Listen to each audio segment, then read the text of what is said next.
It's a lot of our kids' turns. Shelby and Landon and Paige. And you, Sophia, because today you were doing the signs and the song. And our kids have been doing verses. Uh-oh. Get her, Dad. Well, okay, our kids have been learning verses. Back here and Cody. Because of Children's Church. This is an awesome spot.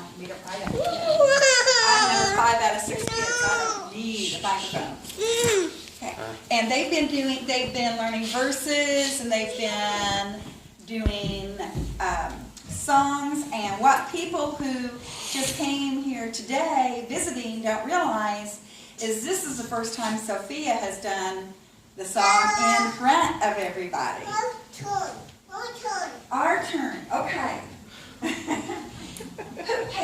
What does this say? Who loves you? Who made you? Who made you? Did God make you? No. Mommy and Daddy make you? Okay.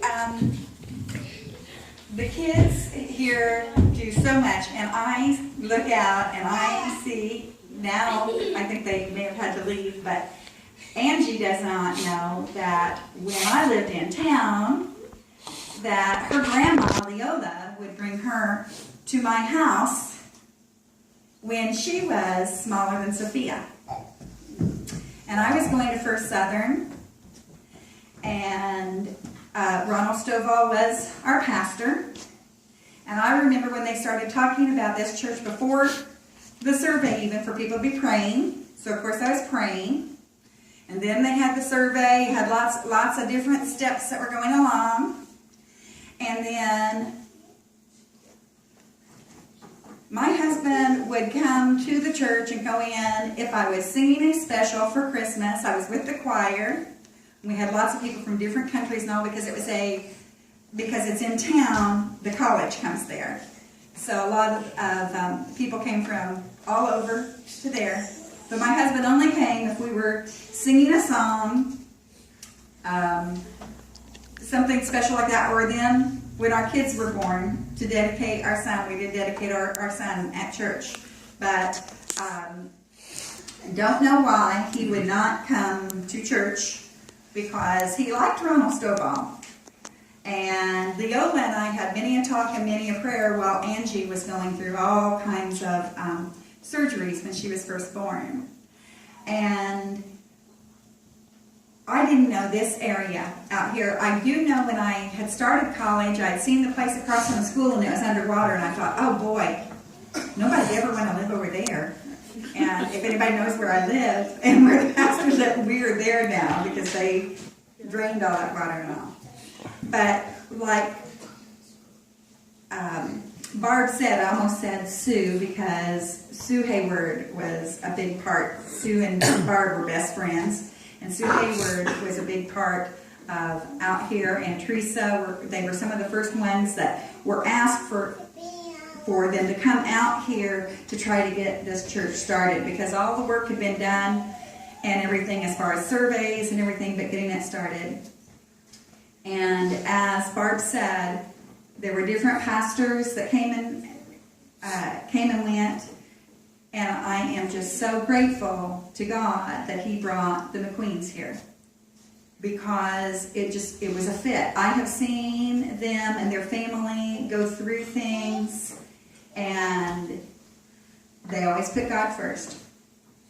And the people in this church, Angie and David, are Angie and her husband, Keith, and Audra, and some others. They were teens here. I've seen a whole lot of them. I haven't been here all the time.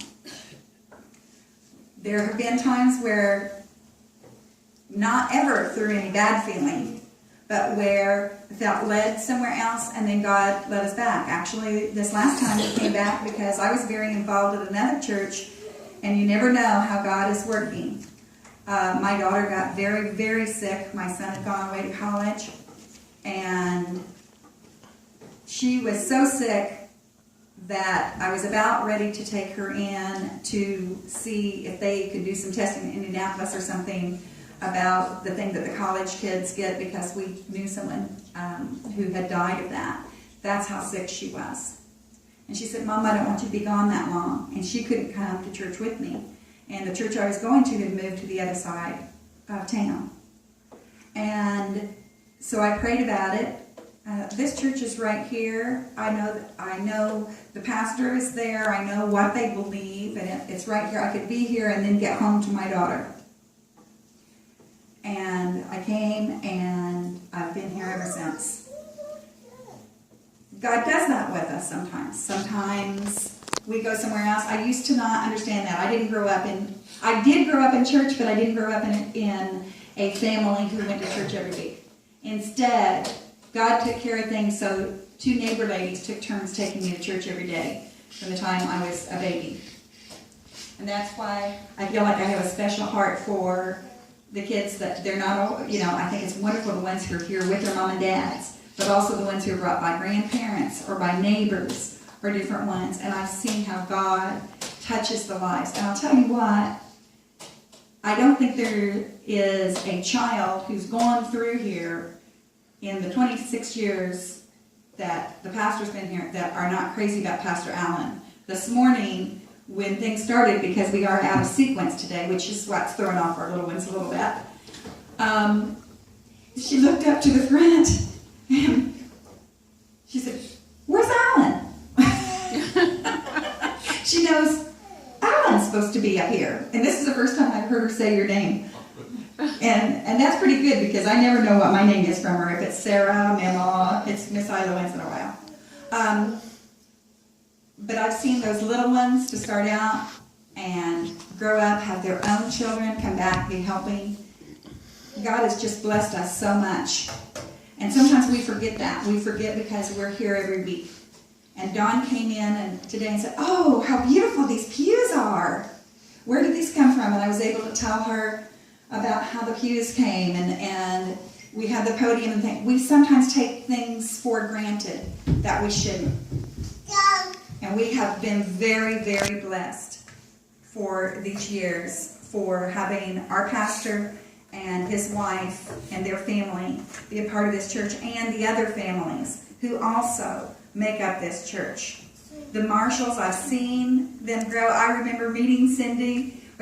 Cindy and Michelle were really close at that time. I remember that, and I remember Cindy saying, "Oh, I'm trying to stop smoking," or "I'm trying to stop this or that." And I have seen this woman grow so much, and seen her praying and crying for her kids. I've seen her have a seizure, and for them to come and take her away during the service and come back. Stop preaching. I have seen the people who've gone on to the Lord.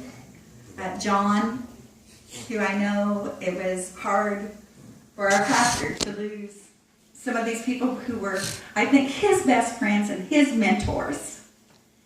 And the church still stands, and God continues to bless us and beautify us, and we just want to thank the Lord for our church and for the people who serve in it.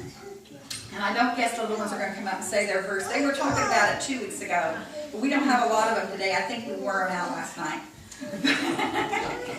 Your turn? Okay. Can you sing Jesus? Let me say Jesus.